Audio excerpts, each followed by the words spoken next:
M P اے ثاقب چدڑ اور اداکارہ مومنہ اقبال کا معاملہ اب پنجاب بار کونسل تک بھی پہنچ گیا اور اب پنجاب بار کونسل نے ان دونوں کے جو وکلا ہیں ان کو بھی نوٹس جاری کر دیے ہیں اور دونوں کے جو وکلا ہیں اب وہ بھی پنجاب بار کونسل کی کارروائی کی زد میں ہیں۔ پنجاب بار کونسل کے چیئرمین ڈسپلنری کمیٹی عباس چدڑ نے دونوں وکلا کو نوٹس جاری کرتے ہوئے انہیں جواب سمیت پیش ہونے کی ہدایت کی ہے۔ ہمارے ساتھ موجود ہیں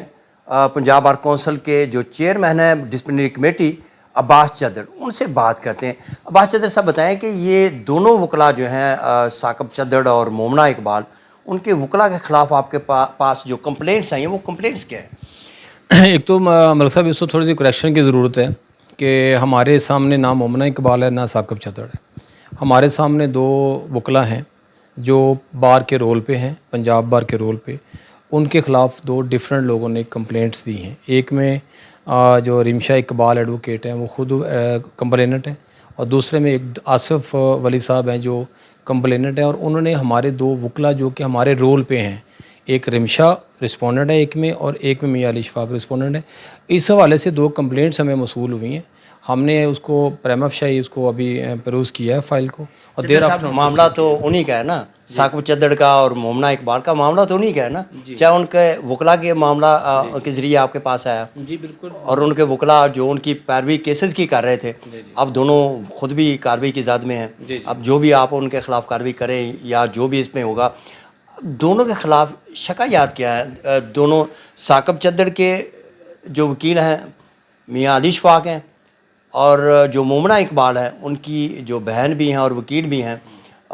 وہ رمشا ہیں اقبال، ان دونوں کے خلاف آپ کے پاس جو شکایات آئی ہیں وہ شکایات کیا ہیں؟ دیکھیں وہی میں عرض کروں گا کہ ڈیٹیل جو ہے نا ایلیگیشنز جو وہ سارے تو خیر ابھی آپ کو ہم نہیں بتا سکتے، لیکن بنیادی بات اتنی سمجھیں کہ انہوں نے جو الیجڈ ایلیگیشن ہیں to the extent of Rimsha Iqbal کہ انہوں نے کوئی ڈیورنگ جو لائسنس کے لینے کے بعد کا اب تک کا پیریڈ ہے، اس دوران انہوں نے کہیں پہ ایک جاب کی ہے کچھ عرصہ کے لیے in some of Australia and otherwise, اس جاب کو ڈسکلوجر نہیں کیا ہے in the Punjab bar under the rules, جو کہ ہمارے پاس رولز ریگولیشن کے مطابق اگر کوئی وکیل جو ہے کہیں پہ امپلائمنٹ میں چلا گیا ہے کسی ادروائز لائک وائز کو بزنس اس طرح کا کرنا شروع ہو گیا، تو اس نے پنجاب بار کو انٹیمیٹ کرنا ہوتا ہے کہ میں اس حوالے سے جو ہے آلریڈی کسی بزنس یا کسی ایسی ایکٹیویٹی میں انگیجڈ ہوں جو کہ پروہیبٹڈ ہے۔ ایک تو یہ ایلیگیشن ہے، دوسرا میاں علی اشفاق کے متعلق ایک جنرل نیچر میں ایلیگیشنز ہیں کہ کوئی ان کی جو پروسیڈنگ ابھی پچھلے دنوں میں کوئی ہو رہی ہیں، اس حوالے سے جو کمپلیننٹ ہے اس نے الیج کیا ہے کہ انہوں نے کوئی ایسی لینگویج استعمال کی ہے، ایسی ایکوزیشنز کی ہے جو کہ مس کنڈکٹ کے زمرے میں آتا ہے، اور ایک ایز این ایتھیکلی ایک وکیل جو ہے اس کو ایسے الفاظ اور اس طرح کی پروسیڈنگ میں اس طرح کی باتیں جو نہیں کرنی چاہیے جس سے وہ جو پروفیشنل ہے ایک ایڈوکیٹ کا پروفیشن جو ہے اس کے اوپر قدغن آئے۔ اچھا چدڑ صاحب مجھے یہ بتائیں کہ ایک وکیل جو ہے وہ اپنے کلائنٹ جو ہوتا ہے اس کے بہاف پہ بات کر رہا ہوتا ہے، آخر اس کی بھی کوئی لمٹس ہوں گی نا کہ کلائنٹس جو کہے کیا وہ ہر چیز میڈیا کے سامنے بات کر لے،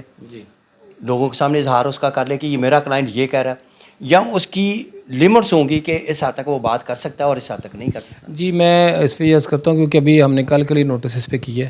اور ہم نے ٹیک اپ کر لیا اس کیس کو، ان کا جواب میں عام وکلا کی بات کر رہا ہوں، جو بھی معاملات ہوگا کیا یہ بات کر سکتے ہیں؟ اس حوالے سے ہم نے ہم چاہتے ہیں کہ لینڈ مارک اس حوالے سے فیصلہ پنجاب بار کے ڈسپلنری کمیٹی سے آئے، اور اس کو تھارو ہم ان ڈیٹیل اس کو دیکھنے کے بعد اس کے اوپر اپنا کلیئر ورڈکٹ دیں گے، اور وہ آپ کو تحریری شکل میں دیں گے، کیونکہ یہ ایک دیکھیں نا، اب اس کو آپ دوسری طرح دیکھیں، ہم ارسپیکٹو آف دا فیکٹ کہ پارٹیز کون ہیں، دو پرائیویٹ لوگوں کے یا کے ڈسپیوٹ کی وجہ سے آج دو وکلا جو ہیں ان کے خلاف ڈسپلنری کمیٹی تک یہ میٹر پہنچ گیا۔ تو اس کی کیا ریزن ہے؟ اس کی ریزن یہی ہے کہ ہم نے اپنی لمٹس میں